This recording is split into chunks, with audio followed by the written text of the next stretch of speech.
दोस्तों नमस्कार। कहानी शुरू होने से पहले मैं आपसे एक रिक्वेस्ट करता हूँ कि कहानी पूरी सुनिएगा। एक बार एक व्यक्ति रेगिस्तान में कहीं भटक गया। उसके खाने पीने की जो थोड़ी बहुत चीजें थीं, वो बहुत जल्दी खत्म हो गई थी। पिछले 2 दिनों से वह पानी की एक बूंद के लिए तरस रहा था। वह मन ही मन जान चुका था कि अगले कुछ घंटों में अगर उसे पानी नहीं मिला तो उसकी मौत निश्चित है। पर कहीं ना कहीं उसे ईश्वर पर यकीन था कि कुछ चमत्कार होगा और उसे पानी मिल जाएगा। तभी उसे एक झोपड़ी दिखाई दी तो उसे अपनी आंखों पर यकीन नहीं हुआ। पहले भी वह भयंकर प्यास और भ्रम के कारण धोखा खा चुका था, पर बेचारे के पास यकीन करने के अलावा और कोई चारा भी तो नहीं था। आखिर यह उसकी आखिरी उम्मीद जो थी, वह अपनी बची खुची ताकत के साथ झोपड़ी की तरफ चलने लगा। जैसे जैसे वह करीब पहुंचता, उसकी उम्मीद बढ़ती जाती और इस बार भाग्य भी उसके साथ था। सचमुच वहां एक झोपड़ी थी, पर यह क्या, झोपड़ी तो वीरान पड़ी थी, मानो सालों से वहां कोई भटका ना हो। फिर भी पानी की उम्मीद में वह व्यक्ति झोपड़ी के अंदर घुसा। झोपड़ी के अंदर का नजारा देखकर उसे अपनी आंखों पे यकीन नहीं हुआ। वहां एक हैंडपंप लगा हुआ था। वह व्यक्ति नई ऊर्जा से भर गया। पानी की एक एक बूंद के लिए तरसता वह तेजी से हैंडपंप को चलाने लगा। लेकिन हैंडपंप तो कब का सूख चुका था। वह व्यक्ति निराश हो गया। उसे लगा कि अब उसे मरने से कोई नहीं बचा सकता। वह निढाल होकर वहीं गिर पड़ा। तभी उसे झोपड़ी की छत से बंधी पानी से भरी एक बोतल दिखाई दी। वह किसी तरह उसकी तरफ लपका और उसे खोलकर पीने ही वाला था कि तभी उसे बोतल से चिपका एक कागज दिखा। उस पर लिखा था, इस पानी का प्रयोग हैंडपंप को चलाने के लिए करो और वापस बोतल भरकर रखना ना भूलना। यह एक अजीब सी स्थिति थी। उस व्यक्ति को समझ नहीं आ रहा था कि वह पानी पिए या उसे हैंडपंप में डालकर चालू करे।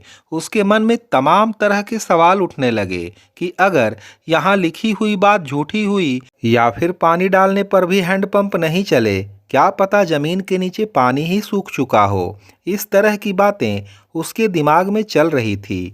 वह समझ नहीं पा रहा था कि क्या करे। फिर कुछ सोचने के बाद उसने बोतल खोली और कांपते हाथों से पानी हैंडपंप में डालने लगा। पानी डालकर उसने भगवान से प्रार्थना किया और फिर वो हैंडपंप चलाने लगा।